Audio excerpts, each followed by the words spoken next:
Today in the studio. Pleasure to have you on the show. Now, moving to Asia, a Japanese national has been held in Iran since the 20th of January, and that Tokyo has strongly demanded the person's swift release, Japanese officials said at a press briefing. Japan's Deputy Chief Cabinet Secretary confirmed the detention but gave no further details on charges or circumstances, citing privacy concerns. The Japanese government said it is in contact with both the detainee and their family, providing all possible support.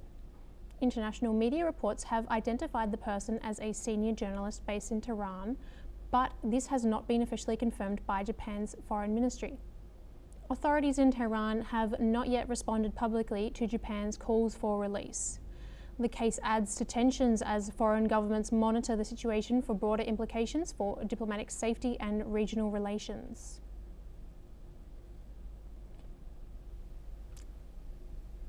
And now joining us now, we have Dr. Asta Chada, Associate Professor of International Relations from Ritsumeikan University in Kyoto, Japan.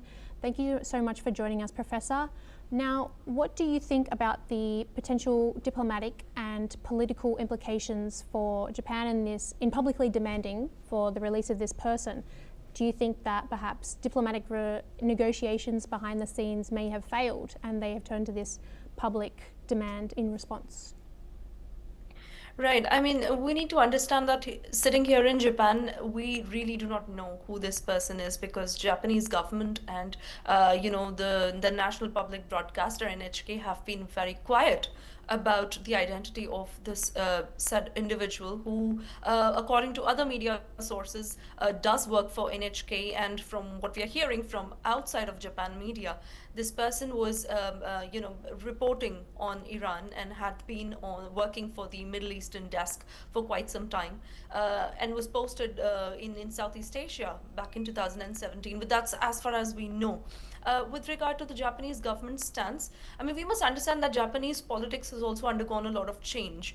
The relations with Iran were, I would say at best, at least friendly. That was up until Prime Minister Abe's administration. But under Prime Minister Sanae Takaichi, the Japanese administration has clearly shifted its stance towards, the protest and the dealing of the protesters by the Iranian administration. And so we keep hearing from the Japanese government that their stance is turning more and more, out of favor with the Iranian administration. They are not supporting the actions of the Iranian administration either. And now adding fuel to fire is the arrest and imprisonment of the said person who's a Japanese national and potentially working for NHK, if that is the case. But anyhow, if this is a Japanese national who has been put behind the bars, apparently been made to stay in a facility which was meant for political prisoners, journalists, academics, so on and so forth, basically anyone who's raising a voice,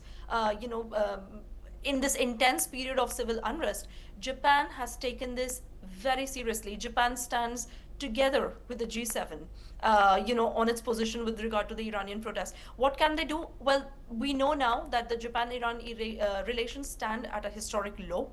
They were never really very close, but given Iran's human rights record, they stand very, very low.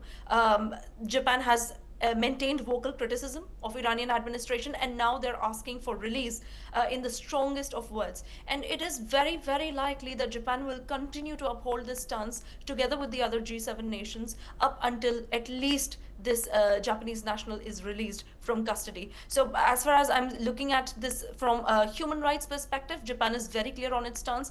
As far as Japan-Iran relations are concerned, Japan is not going to take a step back, not specifically under this administration. Dr. Asta, what do you believe could be the possible reasons for their detention of this person?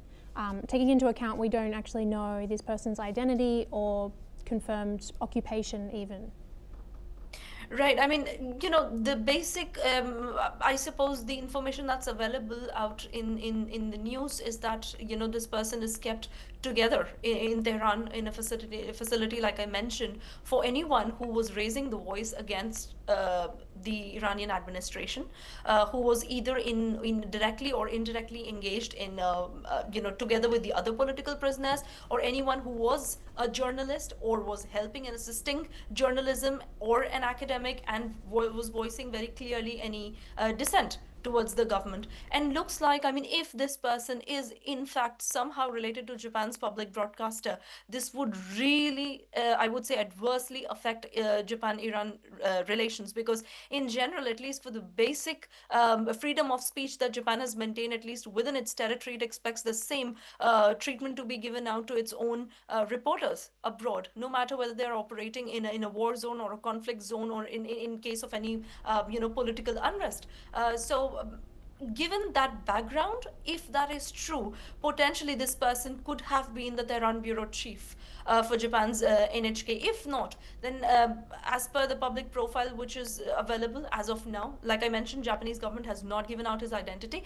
But if this person was in any way related, whether as a journalist or an academic or somebody who was participating in any sort of political rallying against Iran, then it is very, very likely that he has been, detained, or he has been put behind the bars specifically for raising a voice against the administration. And I think that alone says a lot about the situation, in Tehran, not only for the citizens, but also for people who are trying to report from there.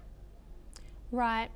Dr. Asa, please don't go very far as we move to our next story in South Korea, where, according to US and South Korean military officials, South Korea and the United States will conduct major joint military drills known as Freedom Shield from March 9th to 19th. The exercise is described as